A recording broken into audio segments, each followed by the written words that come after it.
हमें गर्व महसूस होता है कि कम से कम देश का ऐसा प्रधानमंत्री हुआ है जो कम से कम आज विदेशों में परचम लहरा रहा है, अन्यथा चीन और पाकिस्तान बैंड बजा देते भारत की।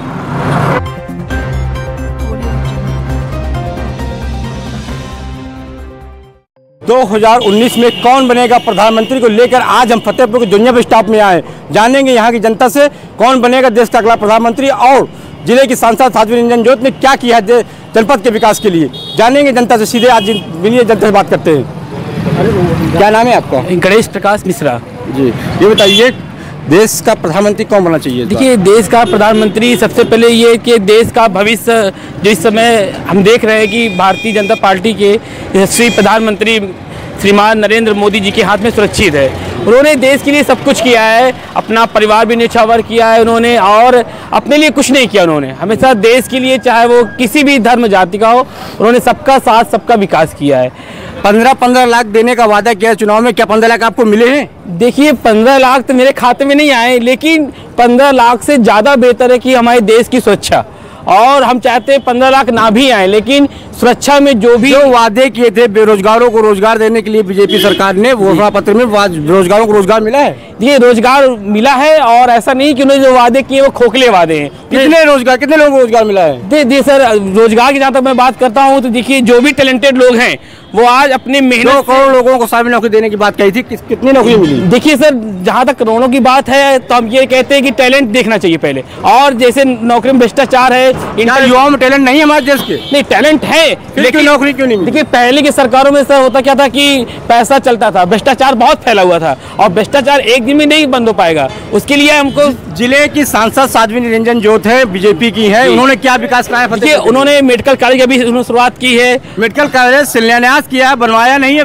जिले में जमीनी स्तर पे क्या विकास किया जो सांसद कराना चाहिए? देखिए सर, किसी भी काम को करने में समय लगता है, हमें 5 साल में कौन से ऐसे कार्य बताएं जरा। देखिए, उन्होंने कई कार्य किए हैं। एक कार्य का बता दीजिए, एक कार्य। देखिए, बीजेपी के लिए कार्य कई है, उन्होंने जनता, फतेहपुर जनता के लिए साध्वी निरंजन ज्योति ने क्या विकास किए ये बताइए ना। देखिए, विकास के लिए क्या है, उन्होंने कई सड़कें बनवाई हैं, और उन्होंने कई योजनाएं भी चलाई हैं। उज्ज्वला योजना के अंदर कितनी केंद्र सरकार ने चलाई, जिले की सांसद ने विकास क्या कराया? देखिए, कम से कम उन्होंने इसको यहाँ भी लागू किया है, ऐसा नहीं है। जिले की सांसद साध्वी निरंजन ज्योति ने क्या किया विकास? सांसद निरंजन ज्योति ने तो बहुत कुछ नहीं किया है, और ना के बराबर है, और ये फतेहपुर का दुर्भाग्य है कि केंद्रीय मंत्री स्तर का यहाँ पे पद होने के बाद भी आज हम छोटी छोटी समस्याओं से जूझ रहे हैं, तो ये तो बहुत दुख की बात है। और दुर्भाग्य ये है कि मजबूरी में हमको ऐसे प्रत्याशियों को वोट भी देना पड़ता है, क्योंकि हमको नरेंद्र मोदी को प्रधानमंत्री बनाना है। देश की सुरक्षा रक्षा के लिए अगर मोदी को लाना है तो मजबूरी है कि हमको ऐसे लोगों को वोट भी देना पड़ेगा, काम भी नहीं कराते फिर भी देना पड़ रहा है। राहुल गांधी 72,000 रुपये गरीब आदमियों किसानों को देने की बात कर रहे हैं, क्या है सही है? नहीं, ये तो सब लालीपाप है। लालीपाप। प्रधानमंत्री नरेंद्र मोदी ने जो कहा था कि रोजगार देंगे, 15 लाख रुपए खाते में, ये क्या था? नहीं, उन्होंने ऐसा नहीं किया है, लेकिन अभी 5 साल का जो समय बीता है, 5 साल में सारे काम तो नहीं होते ना, कुछ काम हुए हैं, कुछ काम पेंडिंग है। जिले की सांसद ने क्या किया विकास? नहीं, जिले की सांसद ने तो विकास नहीं किया, ये बिल्कुल सत्य है। सांसद ने विकास वो इस तरीके से नहीं किया, लेकिन जो अगले सांसद, जो दूसरे पूरे सांसद थे, उनसे कुछ अच्छा बेहतर है, लेकिन बहुत अच्छा बेहतर। इस बार क्या सांसद बनना चाहते हैं? नहीं, देखिए, अगर हमको सेना को मजबूत करना है या सेना के हाथों को, देश को मजबूत करना है, तो हमको ही नरेंद्र मोदी के हाथों को मजबूत करना पड़ेगा। सेना को मजबूत, सेना के बल पर क्या भाजपा दोबारा सरकार बनाएगी? नहीं, सेना के बल पर नहीं, इसलिए राष्ट्रवाद के बल पर भाजपा सरकार बनाने की। भाजपा ने एक और वादा किया था चुनाव से पहले 2014 में कि पूर्ण बहुमत से सरकार बनेगी तो हम राम मंदिर बनाएंगे। हाँ। राम मंदिर बना क्या? नहीं, राम मंदिर का, देखिए, राम मंदिर का मुद्दा एक्चुअली उच्चतम न्यायालय में है, सुप्रीम कोर्ट में है। तो राम मंदिर का मुद्दा का घोषणा पत्र में कहा था ना कि पूरे वादे करके हम मंदिर बनाएंगे। अब सेना के बल पे सरकार बनाना चाहते हैं, प्रधानमंत्री दोबारा बनाना चाहते हैं? नहीं, बिल्कुल आप सही। सेना पे राजनीति करेगी बीजेपी? नहीं, बहुत अच्छा क्वेश्चन है आपका, नो डाउट, लेकिन आप ये सेना के बल पर नहीं, लेकिन इस जो आज की समय की मांग है उससे बढ़ता हुआ जो राष्ट्रवाद का, इसलिए हमको अगर करना है तो राष्ट्रवाद का मुद्दा हमको लेके ही चलना पड़ेगा। प्रधानमंत्री नरेंद्र मोदी ने तमाम वादे किए थे जी, ठीक है, इस बार किसकी सरकार बनेगी, कौन प्रधानमंत्री बनेगा? हम तो चाहते हैं कि राहुल गांधी प्रधानमंत्री बने। राहुल गांधी क्यों प्रधानमंत्री बने? नरेंद्र मोदी में क्या खासियत थी कि वो बने? नरेंद्र मोदी ने तमाम वादे किए थे, वादे पूरे हुए? कौन वादा उनका पूरा हुआ? उन्होंने कहा था कि हमारी सरकार नीचे ऊपर पूर्ण बहुमत की आएगी तो हम राम मंदिर बनवाएंगे। राम मंदिर बना? अच्छा, कहाँ गया मंदिर? कांग्रेस में प्रियंका गांधी आई हैं, हाँ। उससे कांग्रेस में कुछ उनसे हमारा कोई लेने देना नहीं, उनकी बात नहीं कर रहे हैं, हम राहुल की बात कर रहे हैं। राहुल गांधी प्रधानमंत्री लायक हैं? क्यों नहीं है? योग्य है, बिल्कुल योग्य है, बनना चाहिए प्रधानमंत्री, बिल्कुल बनना चाहिए। प्रधानमंत्री नरेंद्र मोदी ने जो 5 साल तक कोई विकास कार्य नहीं किया, कोई कार्य नहीं किया। आप बताओ कौन सा कार्य? जिले के सांसद ने कोई कार्य किया? कोई कार्य नहीं किया। उनसे बेहतर राकेश सचान रहे, उसके पहले महेंद्र जी रहे, बिल्कुल बेकार रहे। अशोक पटेल रहे, बिल्कुल बेकार रहे। इस बार लोकसभा चुनाव में जिले से कौन सांसद बनना चाहिए? सुखदेव वर्मा के अलावा कोई नहीं चाहते हैं। गठबंधन प्रत्याशी बिल्कुल। इसका चुनाव चल रहा है, इसमें देश का प्रधानमंत्री किसे बनना चाहिए? प्रधानमंत्री नरेंद्र मोदी या राहुल गांधी या फिर गठबंधन में अखिलेश या माया? किसे कौन पसंद है? मैं अपने हिसाब से तो बेहतर जो है राहुल को ही समझता हूँ सर। राहुल गांधी को। राहुल गांधी ने 72,000 रुपए देने के लिए दावा किया कि इस बात पे आपने? ये तो सरकार जब बनेगी तो सोचा जाएगा, ऐसा नहीं कि जो है कह दिया तो दे ही दे, क्योंकि पिछली सरकार भी ऐसे किया है ना। बीजेपी के लोग कहते हैं राहुल गांधी अभी प्रधानमंत्री लायक नहीं है, उनकी सब बातें हवा में रहती है। तो क्या कमी है भाई, बताएं क्या कमी है राहुल गांधी में? यंग हैं, अच्छे हैं, बोलते हैं, क्या कमी है? तो बीजेपी लोग समझते ही नहीं राहुल गांधी को। नहीं, वो क्या समझेंगे भाई, खिलाफ में क्या समझेंगे? उनके सिवा जो है बुराई छोड़कर कुछ है ही नहीं। राहुल गांधी कहते हैं बचपना है राहुल गांधी के अंदर, वो प्रधानमंत्री लायक नहीं है। नरेंद्र मोदी कहते हैं भी हम एक बार प्रधानमंत्री और बनेंगे। 18 साल के बाद बचपना छूट जाता है। अब कहाँ बचपना है उनका? सदन के अंदर बैठ के आंखें मारने वाले बचपन में हरकत करते हैं, ऐसे लोग प्रधानमंत्री किसको मारे थे? बीजेपी वाले बताएं, आग किसको मारे थे? बोले सदन में बैठ किसको आंखें मार रहे थे? हाँ, किसको मारे? किसी बीजेपी वाले को मारे, किसको मारे? भाई वो अपने ही सदस्य से आंख में बात किया, कैसे भी बात किया अपने। तो आपके हिसाब से राहुल गांधी को प्रधानमंत्री बनना चाहिए? नंबर 1 पे वही, नंबर 1 पे। किसे प्रधानमंत्री बनना चाहिए इस बार देश में? हम लोग गठबंधन में कौन? अखिलेश या मायावती? मायावती को प्रधानमंत्री बनना चाहिए। मायावती कैसे प्रधानमंत्री बन जाएंगी? पिछली बार 2014 में तो उन्होंने खाता भी नहीं खोला प्रदेश में, इस बार कैसे उनको सब जिताएंगे? गठबंधन में दोनों कोई में कोई बनेगा। गठबंधन की सरकार बनाना चाहते हैं? हाँ जी। असर रहेगा? ये गठबंधन कोई असर रहेगा इसका जो है गठबंधन, ये गठबंधन नहीं है, केवल समय का वो है और इसमें आपसी केवल नाम का गठबंधन है। न नीचे गठबंधन का असर है, न ऊपर गठबंधन का असर है। केवल माया अखिलेश का गठबंधन है, बारी न जनता गठबंधन है, न ऊपर केंद्र का गठबंधन है। कोई काम नहीं हो रहा, कोई नहीं है। पिछले 5 वर्षों से बीजेपी सरकार में है, उन्होंने जो वादे किए थे जनता से चुनाव के टाइम, क्या वो सब पूरे हुए? नहीं पूरे हुए, कुछ नहीं पूरे हुए। साध्वी जी ने कोई विकास कराया है? कुछ नहीं करवाया है वो, आज तक गाँव में भ्रमण तक तो न किए हुए हैं। बीजेपी के लोग तो कह रहे हैं शहर में बहुत बड़ा विकास कराया है, बहुत रोड बनवाए है, कुछ नहीं हुआ है। विकास जमीनी जाके आप देखिए, मैं तिरहार बेल्ट का रहने वाला हूँ, पूरे यमुना बेल्ट में देख लीजिए क्या है, एक हैंडपंप न लगवाया होगा इन्होंने किसी के यहाँ। कोई विकास नहीं करवाया उन्होंने।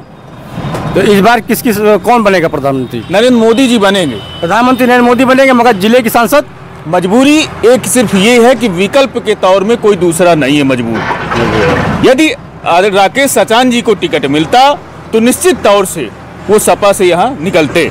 राकेश सचान कांग्रेस चुनाव लड़ रहे हैं? नहीं, कांग्रेस से, लेकिन उनका जनाधार नहीं ना, कांग्रेस का जनाधार नहीं है, कांग्रेस के यहाँ कुछ नहीं है। अगर सपा से गठबंधन टिकट मिलता जीतते वो, बिल्कुल जीत सकते थे वो। तो इस बार साधना विकास नहीं कराया साध्वी जी ने, फिर भी उनको जिताएंगे लोग। मोदी को वोट देख के वोट देंगे ना। मोदी की विदेश नीति बहुत अच्छी है, आज भारत का सर ऊंचा हुआ है। हमें गर्व महसूस होता है कि कम से कम देश का ऐसा प्रधानमंत्री हुआ है जो कम से कम आज विदेशों में परचम लहरा रहा है, अन्यथा चीन और पाकिस्तान बैंड बजा देते भारत की। देश के युवाओं के लिए, बेरोजगारों के लिए किया हो अनेक खूबियां हैं। जो योजनाएं भारत सरकार ने चलाई हैं, उन योजनाओं में यहाँ पर गांव-गांव में एक चीज़ था कि गरीबी रेखा के नीचे वाले बीपीएल कार्ड के लिए मारामारी होती थी, अंत्योदय कार्ड के लिए मारामारी होती थी, अन्नपूर्णा कार्ड के लिए मारामारी होती थी। किसानों का कर्जा माफ करने का बीजेपी ने दावा किया था, कर्जा माफ हुए? कितना कर्जा माफ हुआ? कर्जा, जहाँ तक रही बात कर्जा माफ की, तो यहीं पर गलती हो गई। नहीं, 72,000 का लालीपाप और राहुल गांधी और कांग्रेस न दे पाते। अगर किसान का कर्जा माफ कर देते और 6,000 रुपया आप मान रहे हैं कि बीजेपी ने किसानों को, ये गलती हुई बीजेपी से, ये गलती हुई केंद्र सरकार से कि अगर कर्जा माफ करके 6,000 रुपया मासिक देते तो ये 72,000 का कांग्रेस का लालीपाप न चलता। तो राहुल गांधी ने जो लालीपाप दिया है, क्या ये सही रहेगा चुनाव में? नहीं, इसका कोई प्रभाव नहीं पड़ने वाला है। हर व्यक्ति जान रहा है ये लालीपाप है। जो भारत सरकार ने 6,000 रुपये किसानों को देने के लिए कहा है और आ रहे हैं उनके खाते में, उसी को तब्दील करके और वो 72,000 को बीजेपी के सांसद ने ऐसा कौन सा विकास कराया है जो जनता के लिए रहा हो? सबसे बड़ी बात यह है कि जहां पर इस सांसद से और पिछले सांसदों का समानांतर किया जाए तो उसमें सन 89 से लेकर अब तक किसी सांसद ने अपनी निधि खर्च नहीं की। हमेशा निधियां छोड़ कर गए हैं। वर्तमान सांसद का एक भी रुपया बाकी नहीं हुआ रह गया है। पूरी निधि फतेहपुर जनपद फतेहपुर जिले के रहने वाले आप, बहुत पहले से सीवर लाइन की मांग जनता करती आ रही है। साध्वी निरंजन ज्योति ने भी चुनाव के वक्त जनता से वादा किया था कि हम सीवर लाइन फतेहपुर बनवाएंगे हर हाल में अपने कार्यकाल में। क्या बनवाया उन्होंने? पास हो गया है सीवर लाइन, पैसा भी आ गया है। तो मुलायम सिंह के सरकार में हो गया था, उसके पहले पास होना बहुत पहले हो पैसा आ गया है आपके जिले में सीवर लाइन को लेकर।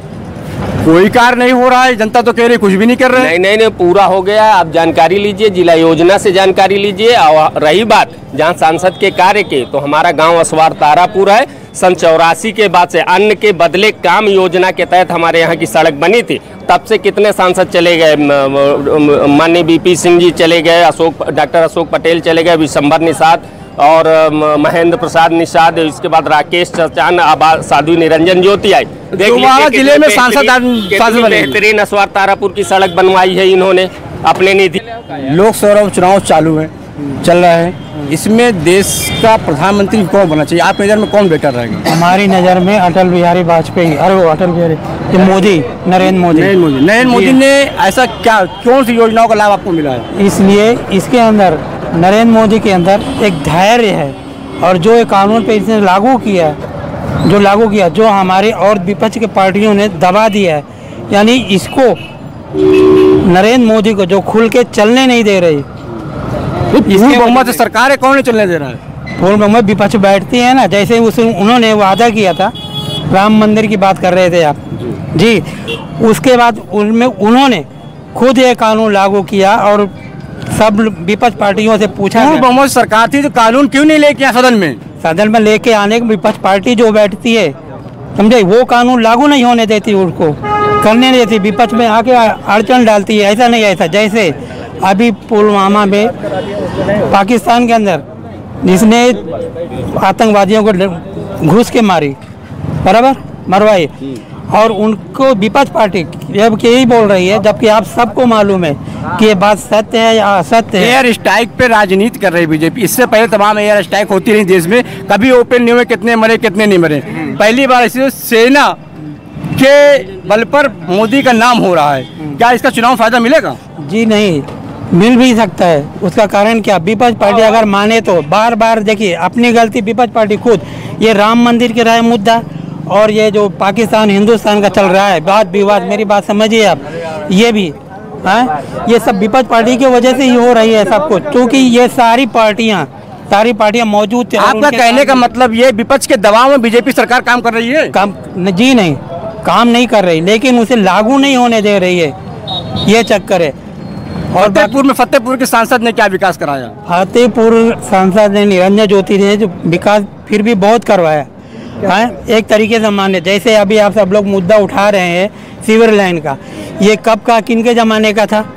बीपी सिंह प्रधानमंत्री थे तब आए थी। जी हाँ, इसका शिलान्यास हो चुका था, पैसा आया और चला गया, ये किनके राज में? या क्या ये बात उनसे विपक्ष पार्टियों से नहीं पूछी जा सकती है? वो तो कहीं, मगर इन्होंने वादा किया था कि हम सीवर लाइन फिर से बनाएंगे। तो समय के अनुसार जितना किया है उन्होंने और जो कर रही है वो समय स्वयं मांग रहे हैं। 5 साल लगेंगे काम, एक काम के लिए नहीं, पूरे देश में है, खाली ये नहीं खाली फतेहपुर के लिए वो बैठे हैं। कोई योजना ऐसी बताइए जो जिससे आपको बीजेपी योजना में आपको लाभ मिला हो? हमको लाभ हर चीज, हम अपनी बात नहीं करते, हमारे लिए देखो हम एक जर्नल आदमी है, समझे। इसके बाद रही बात जो सबको फायदा मिलता है और हर चीज, हर आदमी, ये मोदी जी के राज में सब सुखी है और सब मानता है इस बात को। तो राहुल गांधी तो कहते हैं जुमलेबाज पार्टी बीजेपी है। राहुल गांधी की तो बात छोड़िए, देखिए उसको तो जैसे बहुत से लोग तो ऐसे बोलते हैं जैसे वो माइंड आप डिस्टर्ब है। प्रधानमंत्री लायक नहीं है? नहीं है। बताइए कौन प्रधानमंत्री बनने लायक है?